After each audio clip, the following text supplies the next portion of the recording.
Well, I'm standing here with two pictures from our current exhibition by two of Scotland's most celebrated and significant artists, obviously both women in the context of this exhibition.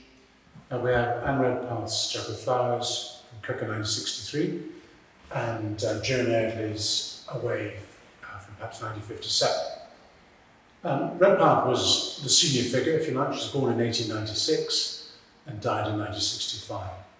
Joan Eardley was born in 1921, so obviously celebrates the centenary. We will celebrate the centenary of her birth next year.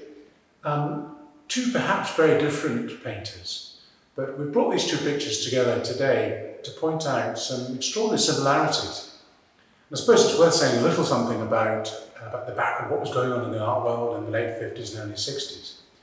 You saw European and American movements, abstract expressionism in America and European Tagism.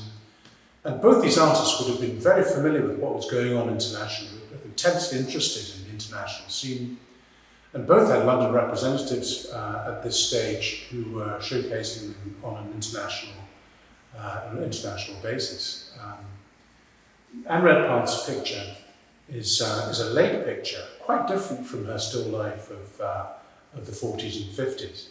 She paints what might be called an abstract background. She's not painting a conventional picture space, but instead has this wonderful mandorla, this swirl of powerful coloured paint, which she has applied over a pale ground with a palette knife. Now here immediately is a link with the Joan Eardley picture, which similarly, painted a few years earlier. There's perhaps a pale ground, which you see here, and the artist has taken a colour on the knife, pulled it across. In some places, both pictures revealing the brightness of the ground, allowing that to come through and add vivacity to the picture. It's tempting to think that there might have been a personal link. They would certainly have known each other.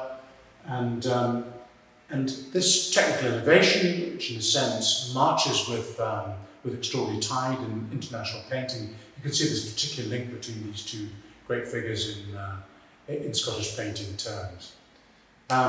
So apparently different, but a fascinating link. Would have been a personal link there, possibly even Redpath being a little bit influenced by the extraordinary presence of Joan Eardley's pictures exhibited annually in the RSA and of course in the Scottish Gallery.